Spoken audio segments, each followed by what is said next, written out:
শুভ সন্ধ্যা।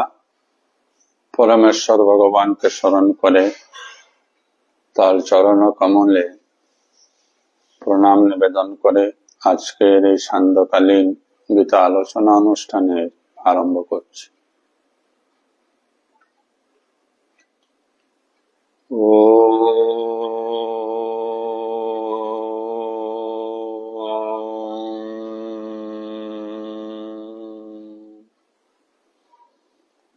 শ্রী পরমাত্মনে নমঃ।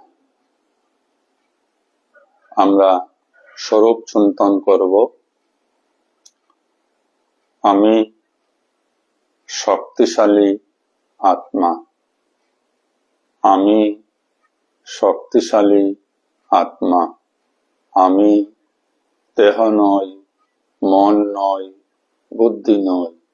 আমি নিত্য শুদ্ধ বুদ্ধ মুক্ত আত্মা। আমি সচিৎ আনন্দ স্বরূপ।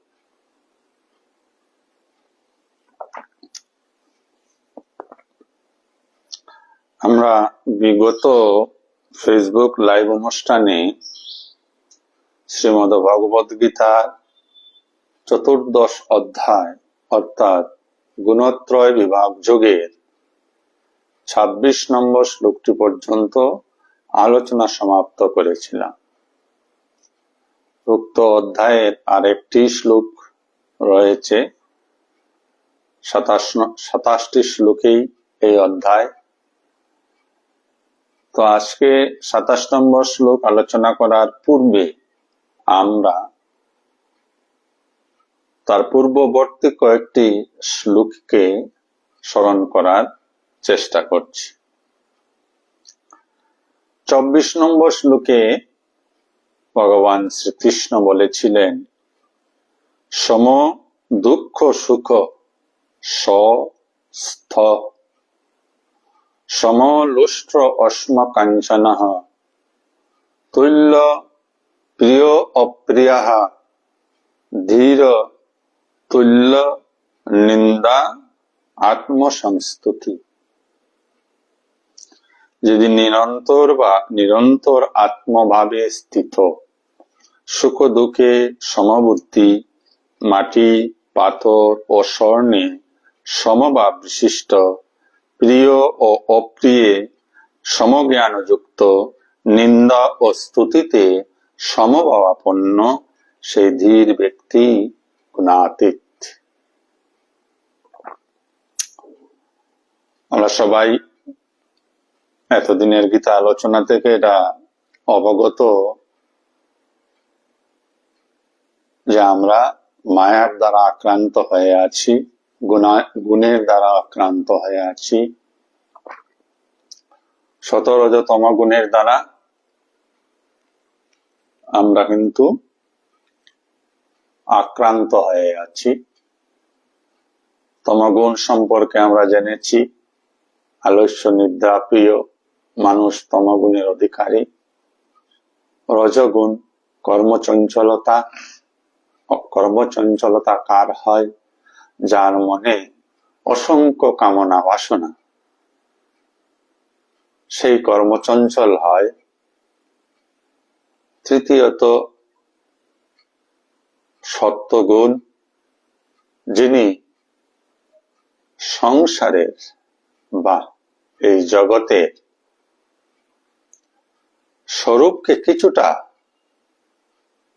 অনুভব করতে পেরেছেন এবং মায়াজর্জরিত এই সংসারের বন্ধন থেকে মুক্ত হবার প্রয়াসী, যার ফলশ্রুতি স্বরূপ বহির্জগতের দিকে দৃষ্টি নিক্ষেপ না করে অন্তর্জগতে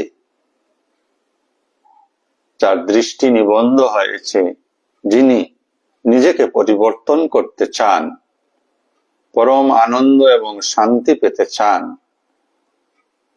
যার জন্য যিনি আত্মচিন্তনে রত রয়েছেন, তিনি সত্ত্বগুণের অধিকারী। এই বিষয়গুলি আমরা আগে আলোচনা করেছিলাম। একটি সহজ উদাহরণ দিয়ে শতরজ এবং তমগুণটাকে আরো বিশেষভাবে বোঝানোর চেষ্টা করছি। একজন নেশাগ্রস্ত মানুষ, ধরুন ড্রাগসের নেশা হোক বা মদের নেশা হোক, নেশায় যিনি প্রচন্ডভাবে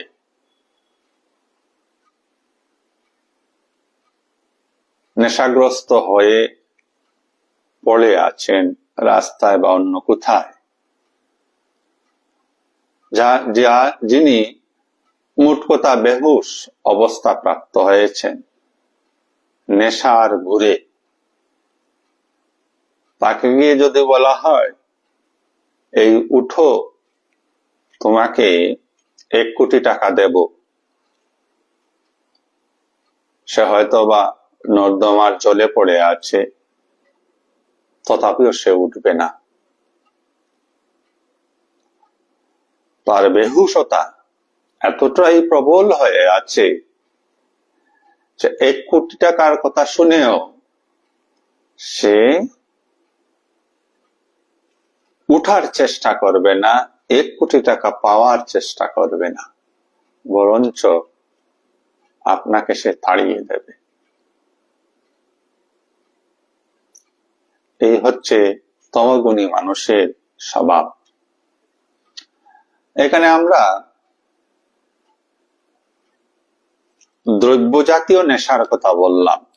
মদ একটি দ্রব্য জাতীয় নেশা, ড্রাগস দ্রব্য জাতীয় নেশা, যেগুলি মানুষ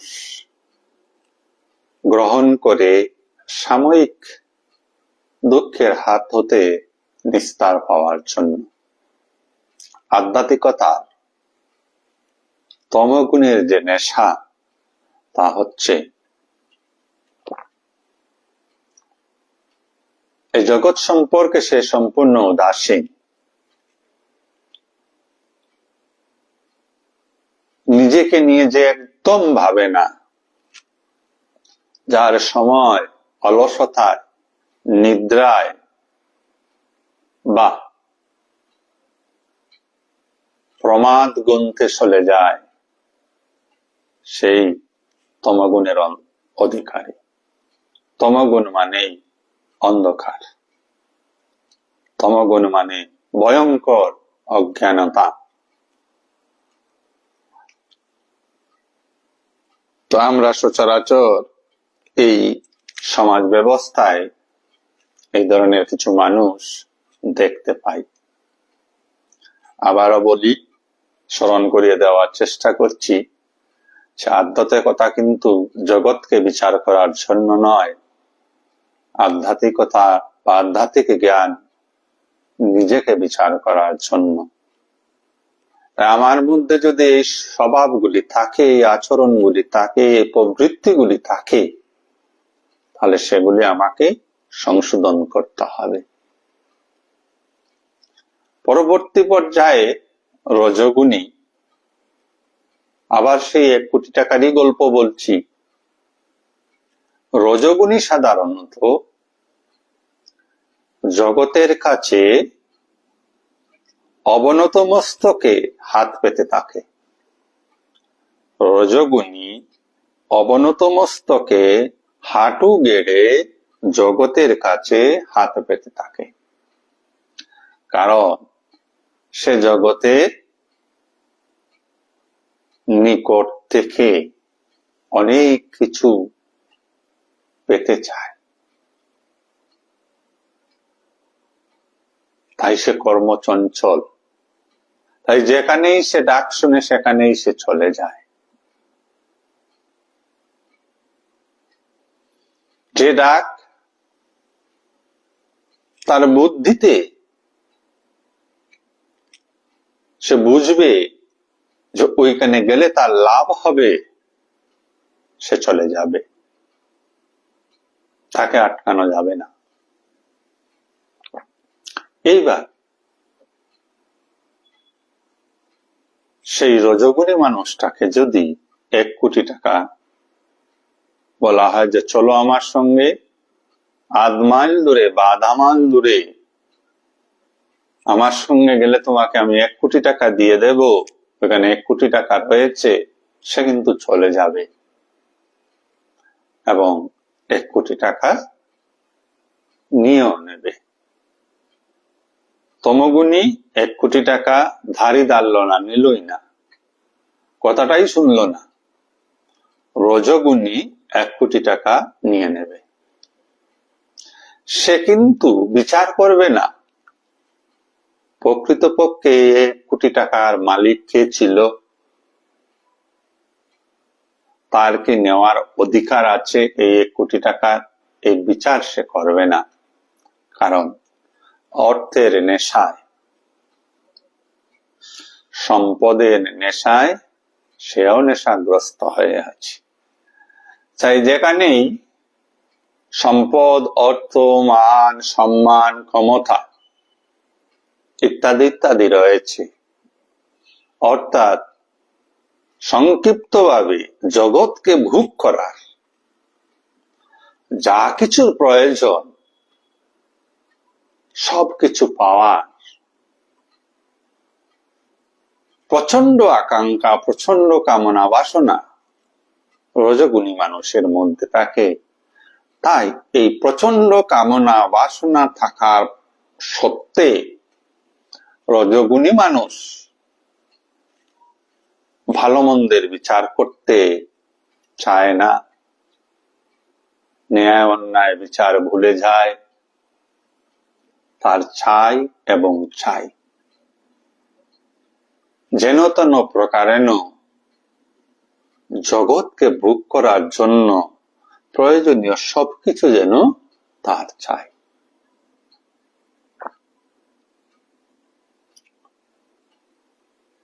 তমগুণ থেকে রজগুণী মানুষ কিন্তু ভালো।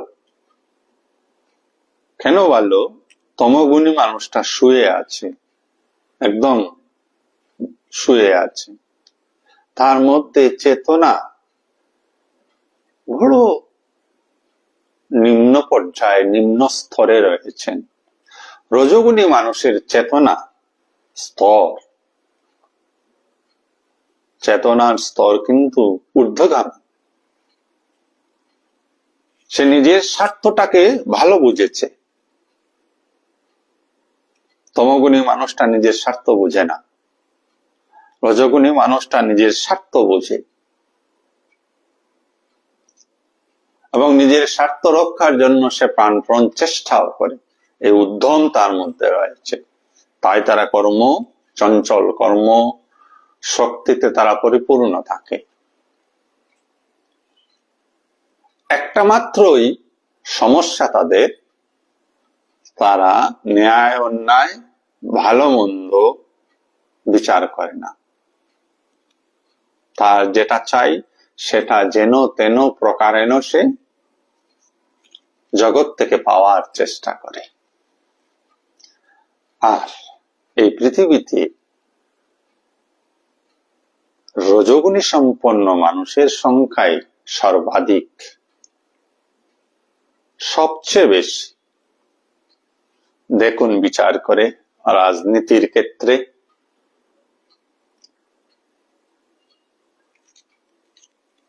সমাজের প্রতিষ্ঠিত হওয়ার ক্ষেত্রে, ধন সম্পদের ক্ষেত্রে, মান সম্মানের ক্ষেত্রে,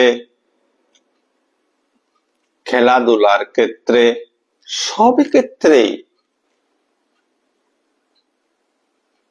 রজগুণী মানুষ রয়েছেন। নিজ স্বার্থ তারা দেখেন এবং তার জন্য প্রয়োজনে 10 জনকে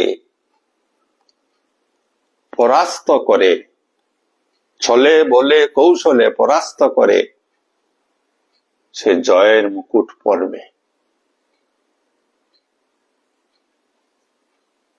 স্বামী বিবেকানন্দ যখন ছিলেন তখন বলেছিলেন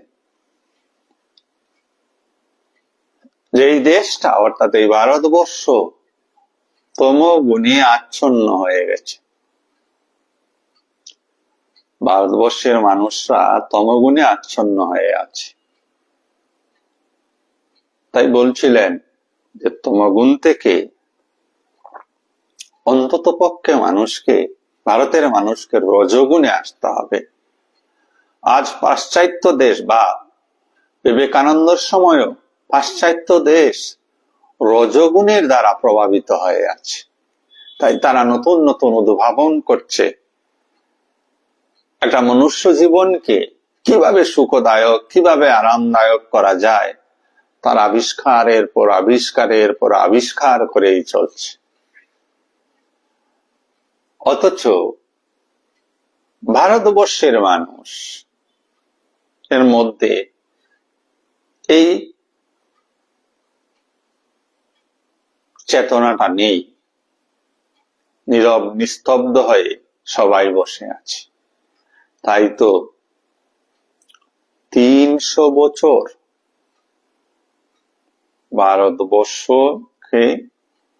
ভারতবর্ষ পরাধীন ছিল। তার আগের সময় যদি ছেড়েও দিই, মোটামুটি 300 বছর। 1699 বোধহয় ইস্ট ইন্ডিয়া কোম্পানি এসেছিল। 1757 না 56 সালে তারা ভারতে আধিপত্য বিস্তার করতে শুরু করে। 1857 সালে সিপাহী বিদ্রোহ হয়েছিল। তারপরে 1880-র দশক থেকে স্বাধীনতা একটু একটু সংগ্রাম শুরু হয়। কথাটার অর্থটা কি, কেন এগুলি বলতে যাচ্ছি? বলার প্রাসঙ্গিকতার কথা এই তমগুণ সম্পন্ন মানুষ নিজের স্বার্থ চিন্তা করে না, নিজের কথাই ভাবতে পারে না। তাই তমগুণে আচ্ছন্ন ভারতবাসী প্রায় 150 বছর সময় লেগেছিল এই কথা জানার জন্য যে সে পরাধীন। বর্তমান ভারতবর্ষ রজগুণ সম্পন্ন। তাই দেখুন, সব দিকে কর্মচঞ্চলতা, কাজ হয়ে চলছে, মানুষ কাজের দিকে এগিয়ে আসছে। ইহা একটি বড় সুন্দর লক্ষণ আধ্যাত্মিক ভাবেও। কারণ মানুষকে তমগুণ থেকে রজগুণ, রজগুণ থেকে সত্যগুণে উন্নীত হতে হয়। তমগুণ থেকে ডাইরেক্ট সত্যগুণে যাওয়া যায় না। তো মানুষ রজগুণী সম্পন্ন যদি হয়, অদূর ভবিষ্যতে তারা সত্যগুণী হবে। কেন? কারণ হচ্ছে এই সংসার ভোগ করার প্রবৃত্তি নিয়ে মানুষ যতই সংসারের দিকে ছুটতে থাকবে, একটা সময় সে নিজেই ক্লান্ত হবে, সে নিজেই বুঝতে সক্ষম হবে জগতের পিছনে ছুটে ছুটে পেলাম কি। তাই আজ যে মৃত্যু শয্যায় শায়িত হয়ে আছে, তাকে যদি গিয়ে জিজ্ঞেস করা হয়, বলুন তো আপনার জীবনে আপনি কি পেয়েছেন, 100 জনকে যদি জিজ্ঞাসা করা হয়, 95 জন আক্ষেপ করবে, কি হলো, কিছুই পেলাম না।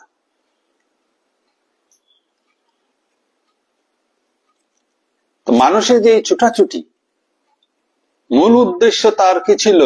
সে শান্তি পেতে চায়, আনন্দ পেতে চায়। তার ভাবনা ছিল যে সে যদি একবার মুখ্যমন্ত্রী হয়ে যেতে পারে, তাহলে সমস্ত শান্তি, সমস্ত আনন্দ, সমস্ত ক্ষমতার সে অধিকারী হবে। এখন রাজনৈতিক বাতাস বয়ে চলছে, পট পরিবর্তন হয়ে চলছে, যে যেখানে সুবিধা পাচ্ছে সে সেখানে চলে যাচ্ছে। সেবার নামে, জনতার সেবার নামে ভণ্ডামি চলছে। কেন? ওই ব্যক্তি বিশেষ নিজেকে ধরে রাখতে চান, আর ধরে রাখতে গিয়ে দলবদলের আইডিওলজি ত্যাগ করতেও কিন্তু দ্বিধাবোধ করছেন না।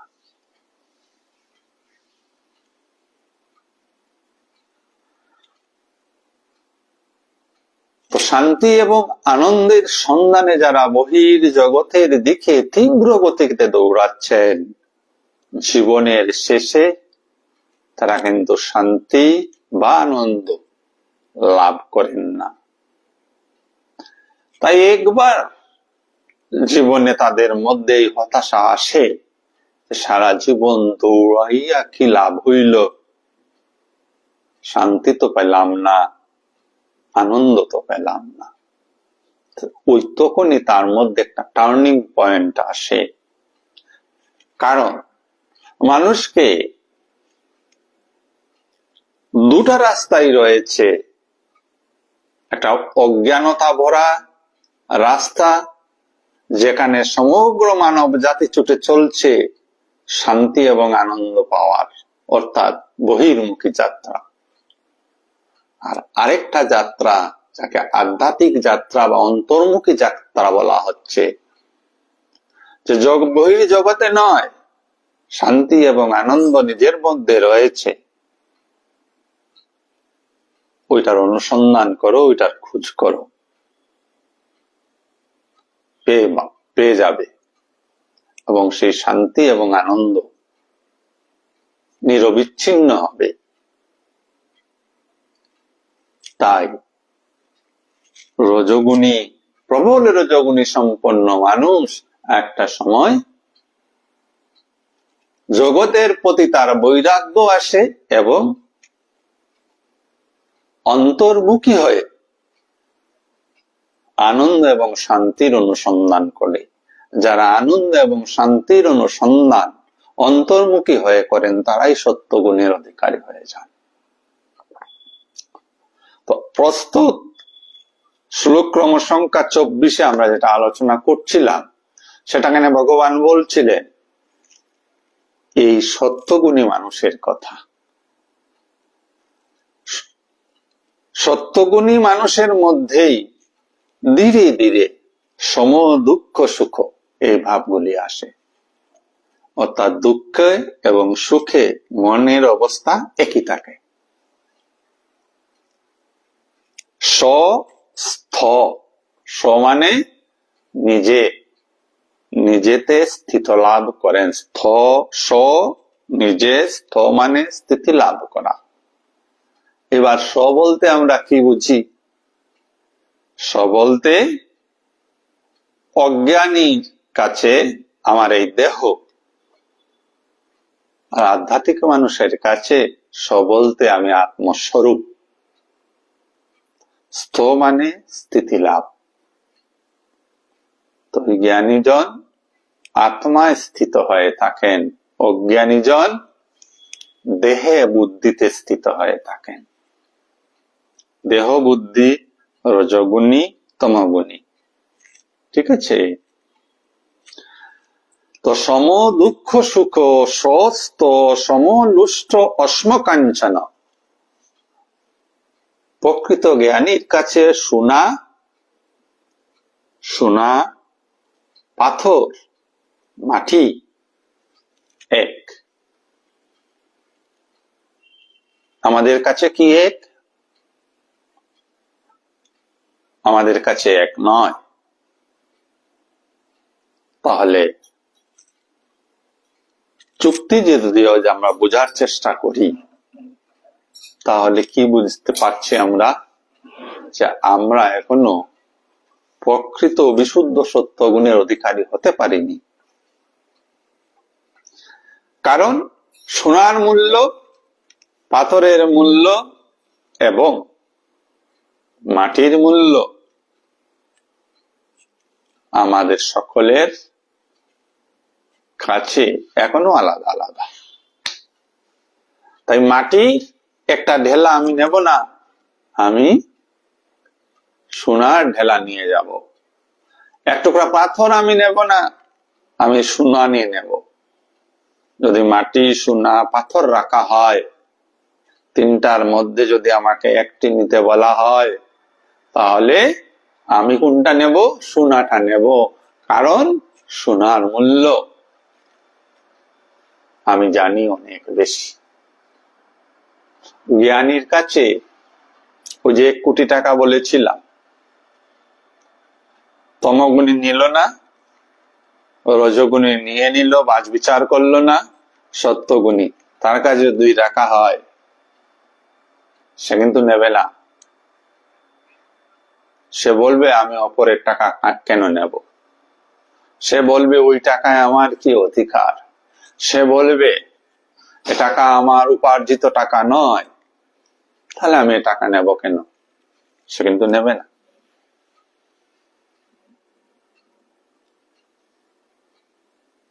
তো এই পৃথিবীতে বস্তুর মূল্য, দ্রব্যের মূল্য আমরা যেমন যেমন করে স্থির করে রেখেছি, তেমন তেমনই আমাদের কাছে হয়ে গেছে। কিন্তু জ্ঞানী মানুষের কাছে যেহেতু সবকিছু ব্রহ্মময়, তাই তিনি সোনা এবং মাটির মধ্যে তফাৎ খুঁজে পান না।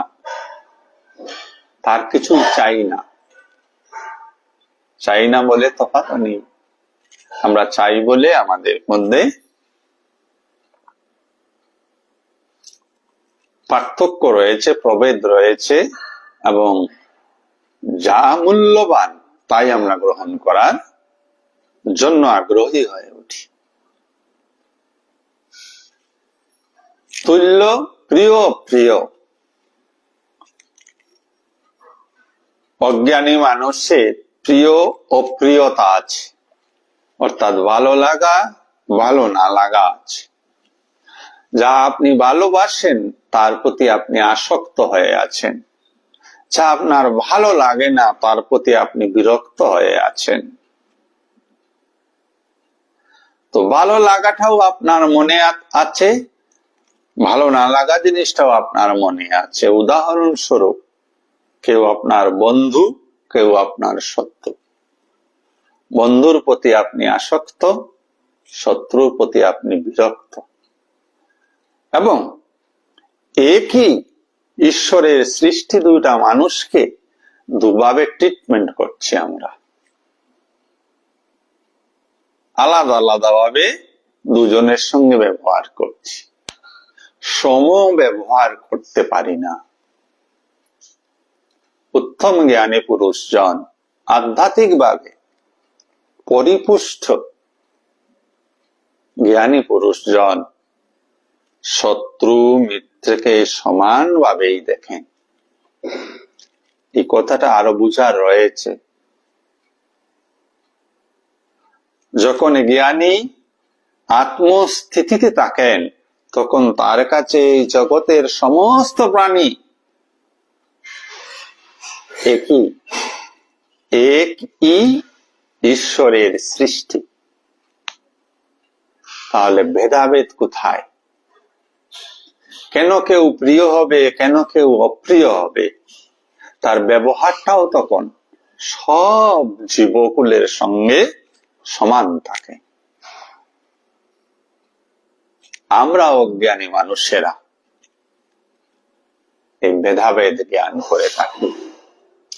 যে আমার স্বার্থ সিদ্ধিতে সহায়ক, সে আমার মিত্র। যে আমার স্বার্থ সিদ্ধিতে বাধক, সে আমার শত্রু। এইভাবে করে আমরা প্রত্যেকেই আমাদের মনোজগতে এক ব্যক্তিগত জগৎ তৈরি করে রেখেছি।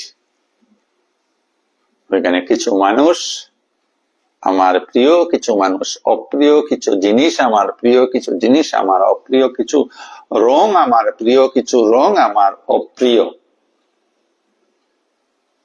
কিছু দেশ আমার প্রিয়, কিছু দেশ আমার অপ্রিয়, কিছু ধর্মাবলম্বী মানুষ আমার প্রিয়, কিছু ধর্মাবলম্বী মানুষ আমার অপ্রিয়।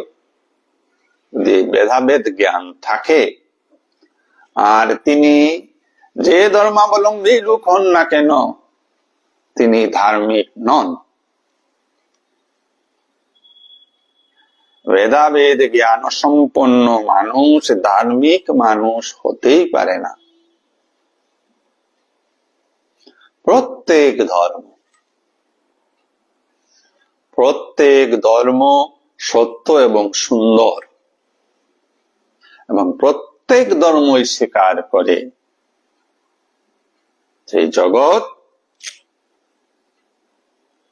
এক মহান শক্তির দ্বারা সৃষ্টি হয়েছে। সেই মহান শক্তিকে বিভিন্ন ভাষায় বিভিন্ন শব্দের মাধ্যমে এই গোটা বিশ্বের মানব জাতি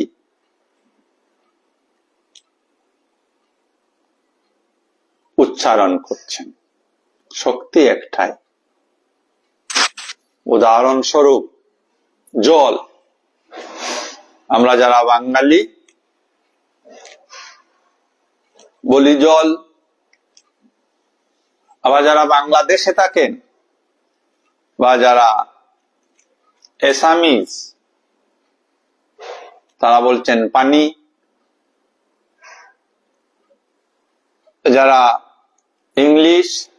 ইংরাজি বলেন তারা বলছেন ওয়াটার। জাপান ইত্যাদি দেশে বলা হচ্ছে aqua। আসলে কি? শব্দ আলাদা, ভাষা আলাদা, বস্তু একটাই, জল। ওয়াটার যদি আমেরিকার একটা লোক পান করে তারও তৃষ্ণা নিবারণ হয়। জল বলে আমি যদি পান করি আমারও তৃষ্ণা নিবারণ হবে। জলে জলে কোনো ভেদাভেদ নেই, বস্তু একটাই। আশ্চর্য,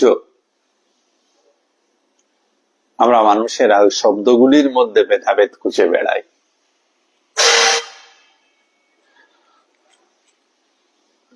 আমরা শাব্দিক ভেদাভেদেই হিংসা প্রবণ হয়ে উঠি।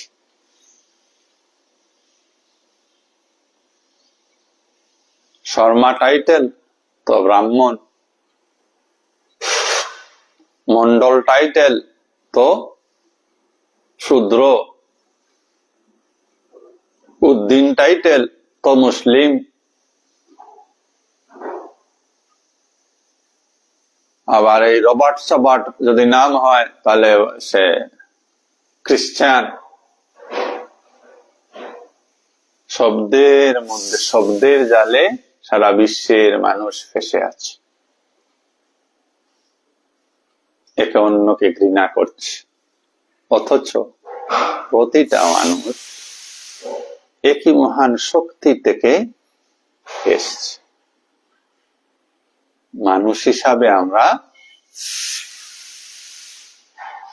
এই কথাটাকে ধরে রাখতে পারি না স্মৃতিতে। আমাদের চাইতে পশুরা অনেক ক্ষেত্রে ভালো। পশুরা অনেক ক্ষেত্রে ভালো,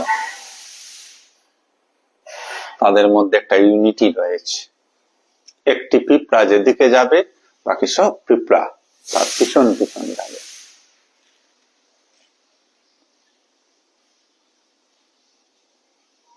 বুদ্ধির বিকাশ তাদের হয়নি,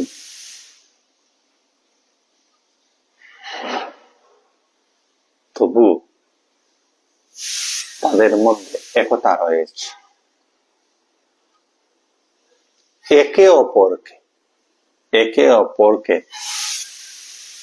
হিংসা করছে না, একে অপর থেকে নিজেকে আলাদা ভাবছে না।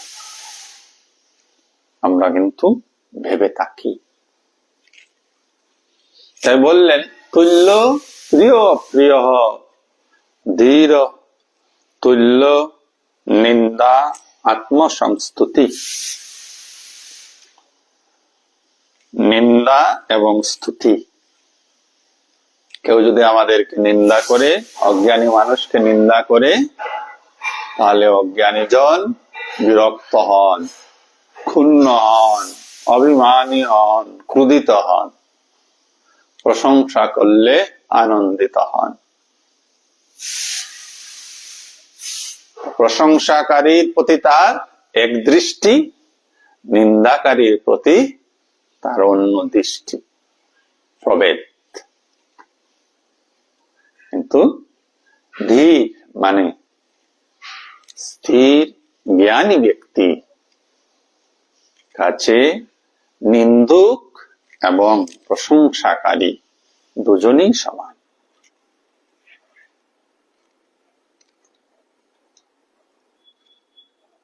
তাহলে এই শ্লোক থেকে আমরা কি শিক্ষা নেব? এই জাগতিক যে ভেদাভেদ সব কল্পনা মাত্র, সব দুষ্ট মানুষ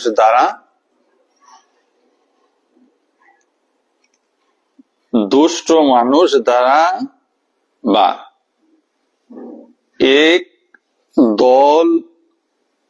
এক দল স্বার্থান্বেষী, বিবেকহীন,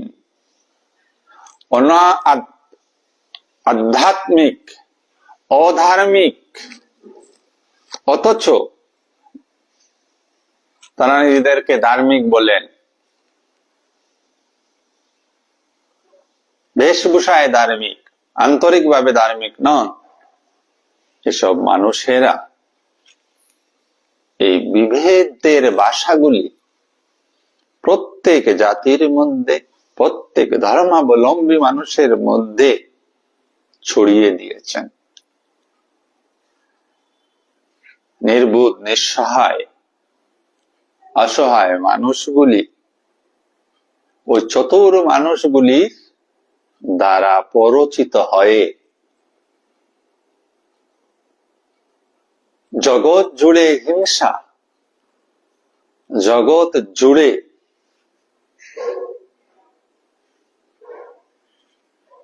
অত্যাচার, অনাচার বৃদ্ধি করে চলছে। প্রস্তুত শ্লোক থেকে আমাদের শিক্ষা নিতে হবে যে সমস্ত ভেদাভেদের ঊর্ধ্বে আমাদেরকে উঠতে হবে। কেউ ভালো নয়, কেউ মন্দ নয়, কেউ প্রিয় নয়, কেউ অপ্রিয় নয়। যে প্রশংসা করলো আর যে নিন্দা করলো দুজনেই সমান, সুখও নেই, দুঃখও নেই। এই মনস্থিতিতে নিজেকে ধরে রাখতে হবে। আর এই মনস্থিতিতে নিজেকে ধরে রাখতে হলে তমগুণ, রজগুণ, সত্যগুণের পারে চলে যেতে হবে। এই তিনটা গুণের মধ্যেই ভেদাভেদ জ্ঞান থাকবে। তাই প্রকৃত ধার্মিক মানুষটি গুণাতীত অবস্থায় থাকেন, কোন গুণের দ্বারা তিনি আক্রান্ত নন। তার পরবর্তী শ্লোকে এসে ভগবান শ্রীকৃষ্ণ বলেছিলেন যে মান অপমানয় তুল্য অতুল্য মিত্র অরিপক্ষয় সর্বারম্ভ পরিত্যাগী গুণাতীত স উচ্যতে। সেদিন আমরা আলোচনা করেছিলাম যিনি মান অপমানে সম, শত্রু মিত্রেও সম এবং সকল প্রচেষ্টাতেই যিনি কর্তৃত্ব ভাব রহিত, তাকেই গুণাতীত বলা হয়। মান আসলেও কেউ সম্মান করলেও তিনি সমভাব পোষণ করেন, অপমান করলেও সমভাব পোষণ করেন, শত্রু মিত্রে তার সমভাব। আর সঙ্গে এখানে আরেকটা কথা বলা হলো, সর্বকর্মে যিনি কর্তৃত্ব ভাব বর্জিত। মনে রাখতে হবে এই কথাটা। আমরা প্রতিটি কর্ম করি কর্তা ভাবে। কর্তা ভাব মানে অহংকারের সঙ্গে।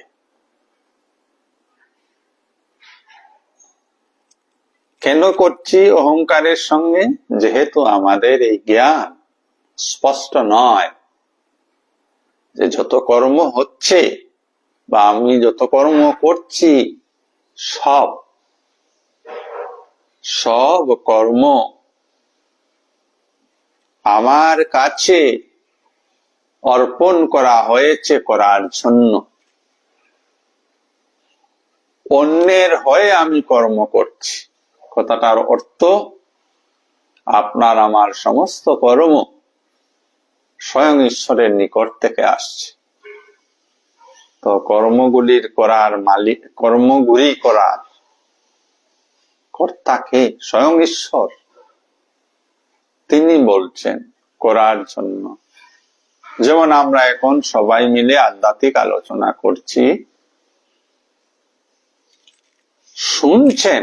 আপনি যদি বলেন আমি শুনছি, অহংকারী আপনি শুনছেন। আর যদি ভাবেন যে সেই পরমেশ্বর আমাকে সুযোগ করে দিয়েছেন, তার সুবাদে আমি শুনতে পাচ্ছি, বা তখন কর্মজনিত ফলের দ্বারা আপনি বিভ্রান্ত হবেন না। আমি যদি ভাবি আপনাদেরকে শোনাচ্ছি না, আমি শোনাচ্ছি না, তার কাজটি আমি করছি। এখানে আমার কোনো বাহাদুরি নেই, আমার কোনো কৃতিত্ব নেই। তিনি আমার মধ্যেও যেরূপ, আপনার মধ্যেও সেরূপ। তার কাজটিকে করার জন্য আমি আমার কণ্ঠ এবং মুখকে ব্যবহার করছি। শুধু এই কণ্ঠ এবং মুখ আমার নয়, তারই দেওয়া। এই জ্ঞান বিবেক বুদ্ধি আমার নয়, আমি যে বলছি এটা তারই দেওয়া। আপনি যে বিবেক জ্ঞান বুদ্ধি দিয়ে শুনছেন সেটা আপনার নয়, তারই দেওয়া। এই স্থিতি নিয়ে যদি, এই মনোভাব নিয়ে যখন আমরা কর্ম করব, তখন আমাদের কর্মে আর কর্তৃত্ব ভাব বা অহংকার ভাব থাকবে না। আর এখানে স্পষ্ট আর একটা কথা, প্রত্যেকটা কর্ম ফল প্রদান করে। ফল প্রাপ্তির আকাঙ্ক্ষায় যখন কর্ম করা হয়, তখন কর্তৃত্ব বোধ থাকে। আর ফল পজিটিভ নেগেটিভ দুটার মধ্যে একটা হবে, সুখদায়ক বা দুঃখদায়ক। তো কর্তা হিসাবে কর্ম করলে কর্মের সুখ দুঃখ জনিত ফল ভোগ করতে হবে, আর অকর্তা রূপে কর্ম করলে কর্মের সুখ দুঃখ জনিত ফল ভোগ করার প্রশ্নই উঠে না। যেহেতু আমি কর্ম করছি না, বা আমি কর্তৃত্ব বোধে কর্ম করছি না, আমি তার আদেশ মতো কর্ম করছি, যা আসবে তারই প্রসাদ।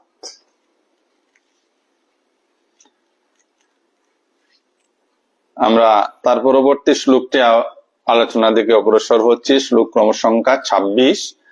মাঞ্চ যো অবিবিচারান ভক্তি যুগেন সেবতে সগুণান সমতি এতান ব্রহ্ম মূষায় কল্পতে। যে নিষ্কাম কর্মী ঐকান্তিক ভক্তির সঙ্গে আমাকে উপাসনা করেন, তিনিও ত্রিগুণাতীত হয়ে সচ্চিদানন্দ ঘন ব্রহ্ম লাভে সক্ষম হন। নিষ্কাম কর্মীর কথা বলা হল। ওই কর্তাভাবহীন যিনি কর্ম করেন, তিনি নিষ্কাম কর্মী।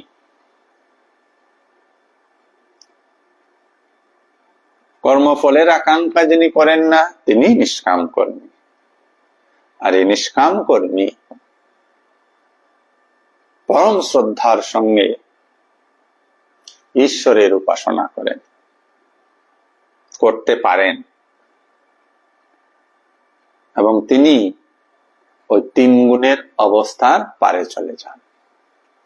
তার মধ্যে ওই সম সুখ দুঃখ, সম তুল্য অতুল্য, সম প্রিয় অপ্রিয়, সম শত্রু মিত্র, এই ভাবগুলি আসে। এই অধ্যায় সর্বশেষ শ্লোক ক্রমসংখ্যা 27। ব্রহ্মণ হি প্রতিষ্ঠাহম মৃতস্য অব্যয়স্য চ শাশ্বতস্য চ ধর্মস্য সুখস্য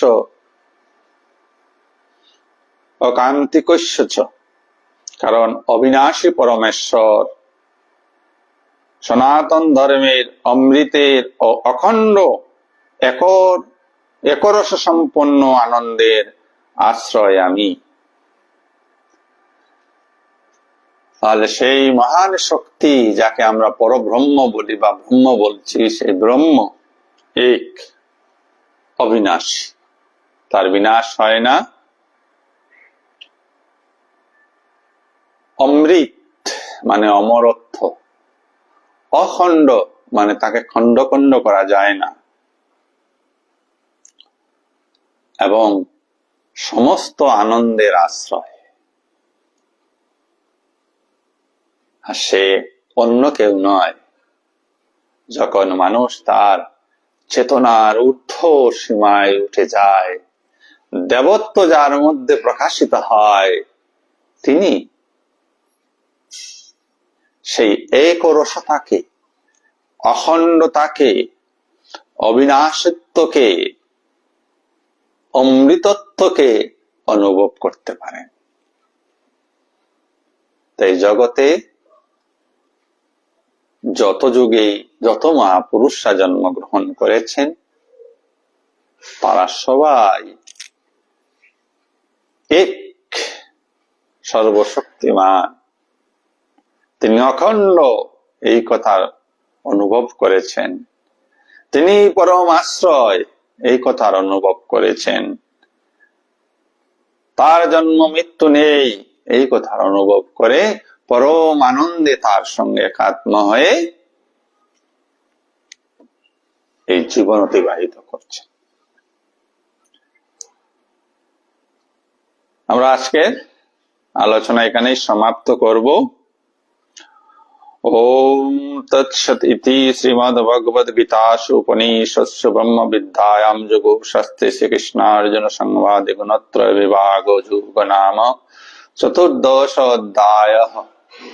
ওম তৎসৎ। আমরা আজকের অনুষ্ঠান এখানে সমাপ্ত করছি। সবাই ভালো থাকুন, সুস্থ থাকুন, আনন্দে থাকুন। প্রণাম।